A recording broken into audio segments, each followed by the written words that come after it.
Hey guys, what's going on? It's Eli, back with another review video. And yeah, that's right, you read the title of what I'm reviewing. First off, because this intrigued me, because it got me interested in watching this. And besides, it's stop motion. You know, I'm a huge fan of stop motion. Yep, so, and why not? Because wearing this shirt and because it is stop motion, Nightmare Before Christmas, you know. Go for the theming, of course. So this being on Netflix, and this is called The House, and it's a stop-motion miniseries. It's 3 chapters and basically 3 episodes, but it's all into one. Like, that's kind of weird. Like, on IMDb, it lists them as, like, 3 episodes, and it got me confused a little bit before, like, I went to Netflix and watched this. And as I recorded this, yeah, I had already watched it today, so yeah. When I checked on Netflix, well, okay, first off, when I checked it on IMDb, it said something that, you know, there is no way on Netflix to watch these separate, you know, like episodes 1, 2, 3, you know. And when I was a little bit confused, but when I checked, I was like, oh, okay, I realize now, because, it's all into one. It's like a 1-hour movie, I want to say. I don't know, but it's in 3 episodes. It's 3 episodes all into one, like a 97-minute film. But let me tell you, The House, it's interesting, I want to say, because, yeah. Chapter 1, set in the 1800s, improvised Raymond meets a mysterious benefactor who promises to restore, both him and his family to their former status. The family soon learns that wants and desires may not always lead you where you expect. Chapter 1 was interesting because, with what was going on, and, like,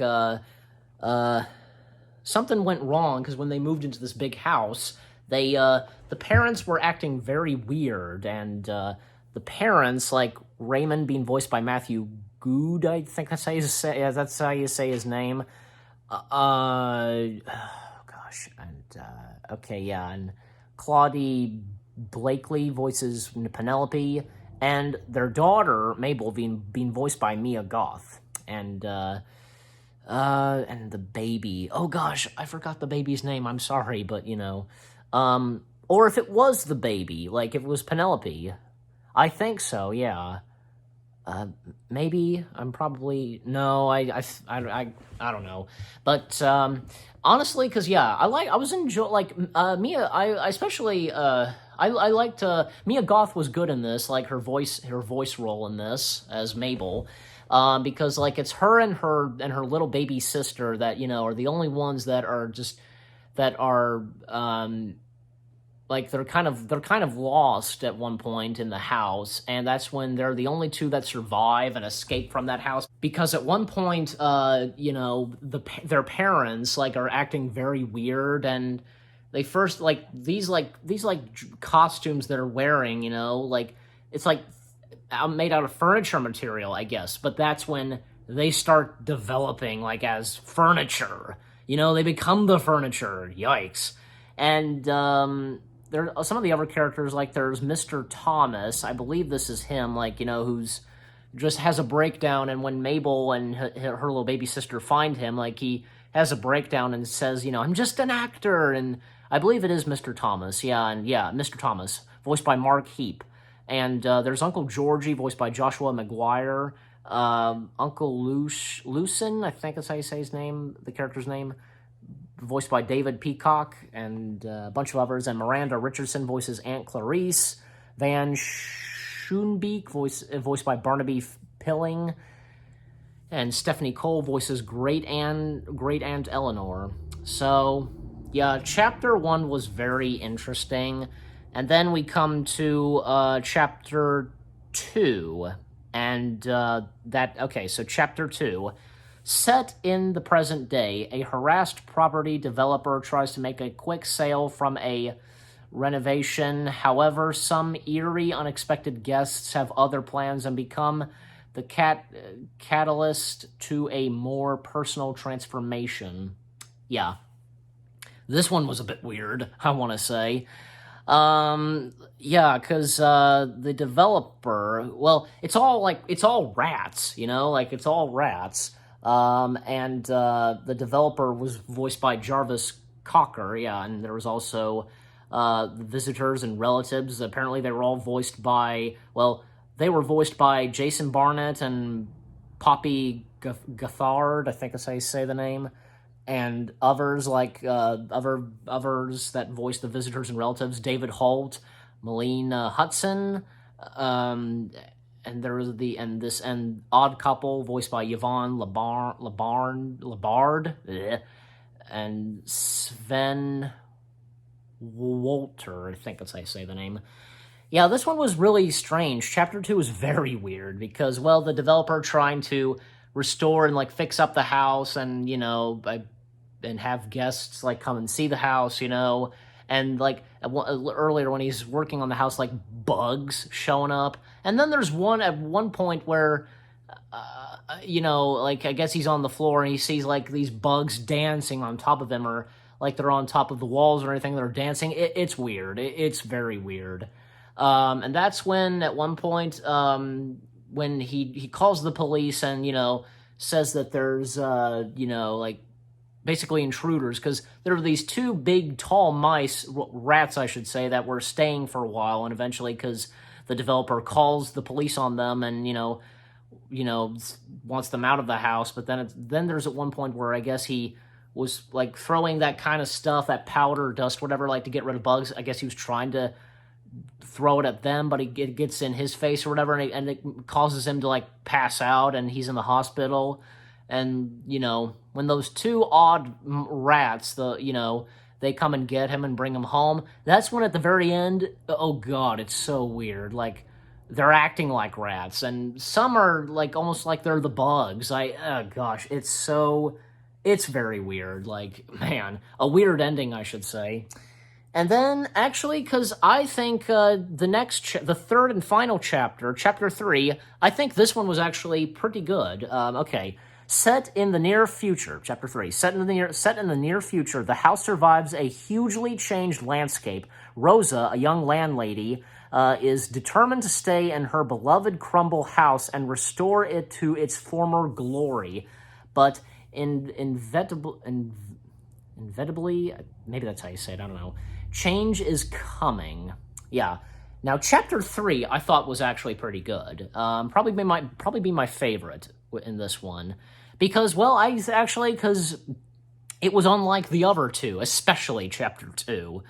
And to also put it this, chapter 1 had a sad ending. Chapter 2 had a weird ending, and for this chapter 3, I think it had a happy ending. So Rosa is voiced by, and this one, okay, so in chapter 1 it was humans, in chapter 2 it was rats, now in chapter 3 it's cats.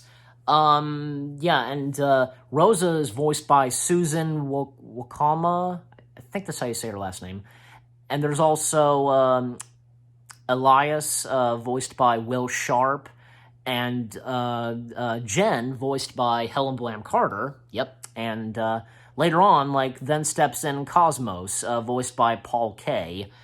And throughout this, Rosa is just getting fed up and just, getting aggravated and just wanting to restore the house and such. And, as she says at one point to Jen, that, make good memories and such, but just is unable to, but because of no progress on the house. And, she gets pissed off at say, Elias and Cosmos and Jen, and especially because when they tore off some of the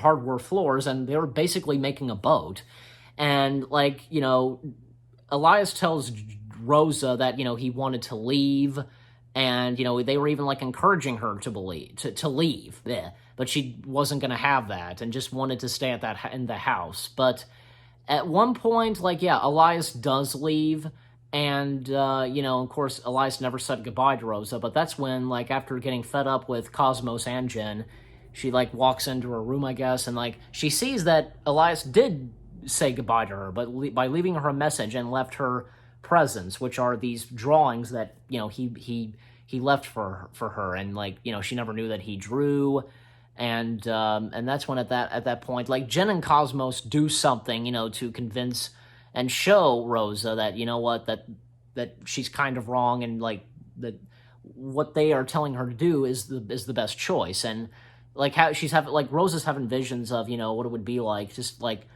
I guess not having anybody else with her, and she'd be lonely and miserable and depressed. And that's when at one point there was also this sign,